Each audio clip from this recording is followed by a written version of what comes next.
गणेश चतुर्थी की 4 प्रचलित कहानियां। पहली कथा इस प्रकार है। पौराणिक एवं प्रचलित श्री गणेश कथाओं के अनुसार एक बार देवता कई विपदाओं से घिर गए थे। तब वह मदद के लिए भगवान शिव के पास गए। उस समय शिव के साथ कार्तिकेय तथा गणेश जी बैठे हुए थे। देवताओं की बात सुनकर शिव जी ने कार्तिकेय व गणेश से पूछा कि तुम में से कौन देवताओं के कष्टों का निवारण कर सकता है। तब कार्तिकेय व गणेश जी दोनों ही स्वयं को इस कार्य के लिए सक्षम बताने लगे। इस पर भगवान शिव ने दोनों की परीक्षा लेते हुए कहा कि तुम दोनों में से जो सबसे पहले पृथ्वी की परिक्रमा करके आएगा वही देवताओं की मदद के लिए जाएगा।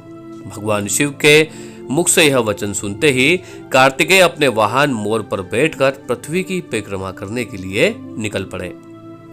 परंतु गणेश जी सोच में पड़ गए कि वह चूहे के ऊपर चढ़कर सारी पृथ्वी की परिक्रमा किस प्रकार करेंगे। उन्होंने बहुत समय लगा दिया। तब उन्हें एक उपाय सूझा। गणेश जी ने अपने स्थान से उठे और अपने माता पिता की 7 बार परिक्रमा करके वापस बैठ गए। परिक्रमा करके लौटने पर कार्तिकेय स्वयं को विजेता बताने लगे। तब शिव जी ने श्री गणेश जी से पृथ्वी की परिक्रमा न करने का कारण पूछा। तब गणेश जी ने कहा कि माता पिता के चरणों में ही समस्त लोक है। यह सुनकर भगवान गणेश ने और भगवान शिव ने गणेश जी को देवताओं के संकट दूर करने की आज्ञा दी। इस प्रकार भगवान शिव ने गणेश जी को आशीर्वाद दिया कि चतुर्थी के दिन जो तुम्हारा पूजन करेगा वह और रात्रि में चंद्रमा को अर्घ्य देगा, उसके तीनों ताप यानी कि दैहिक ताप, दैविक ताप तथा भौतिक ताप दूर होंगे। इस व्रत को करने से व्रतधारी की सभी तरह के दुख दूर होंगे और उसे जीवन के भौतिक सुखों की प्राप्ति होगी।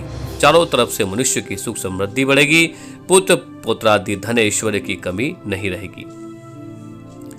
चलते हैं दूसरी कथा की ओर। एक समय की बात है, राजा हरिश्चंद्र के राज्य में एक कुम्हार था। वह मिट्टी के बर्तन बनाया करता था, लेकिन वे कच्चे रह जाते थे।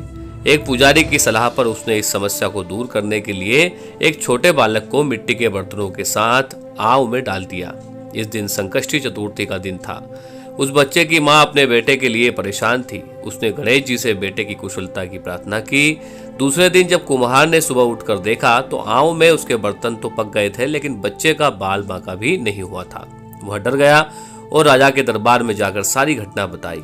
इसके बाद राजा ने उस बच्चे और उसकी मां को बुलवाया तो मां ने सभी तरह से विघ्न को दूर करने वाली संकष्टी चतुर्थी का वर्णन किया।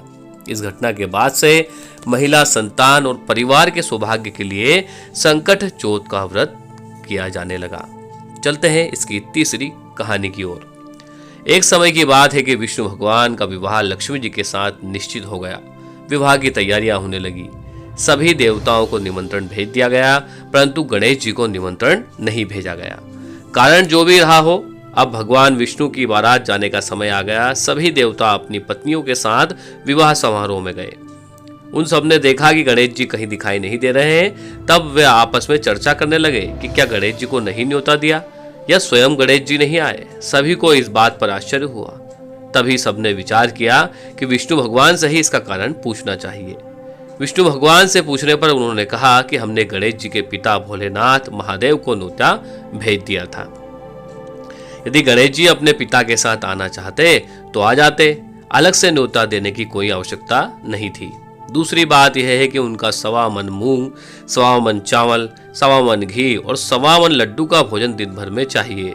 यदि गणेश जी नहीं आएंगे तो कोई बात नहीं, दूसरे के घर जाकर इतना सारा खाना पीना अच्छा भी नहीं लगता।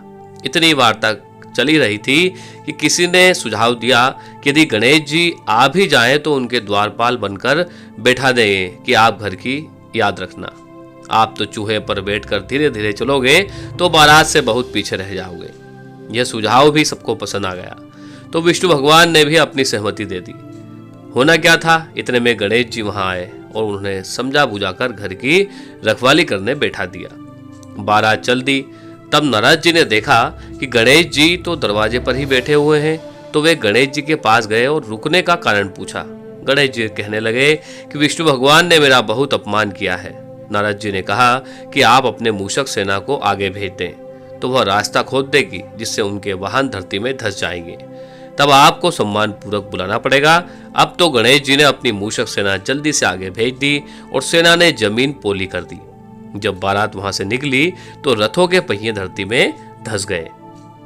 लाख कोशिश करने के बाद भी वहां से नहीं निकल पाए। सभी ने अपने अपने उपाय किए, परंतु पहिए तो नहीं निकले, बल्कि जगह जगह से टूट गए। किसी की समझ में नहीं आया कि अब क्या किया जाए।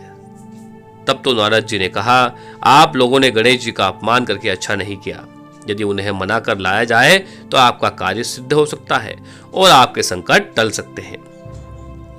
शंकर भगवान ने अपने दूत नंदी को भेजा और वे गणेश जी को लेकर आए। गणेश जी का आदर सम्मान के साथ पूजन किया गया। तभी कहीं रथ के पहिए निकले।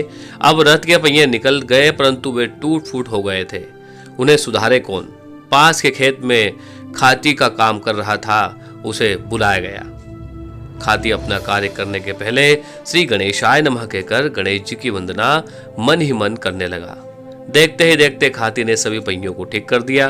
तब खाती कहने लगा कि हे देवताओं, आपने सर्वप्रथम गणेश जी को नहीं मनाया होगा और ना ही उनकी पूजन की होगी, इसीलिए तो आपके साथ यह संकट आया है।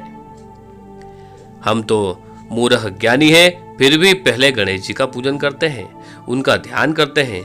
आप लोग तो देवतागण हैं, फिर भी आप गणेश जी को कैसे भूल गए?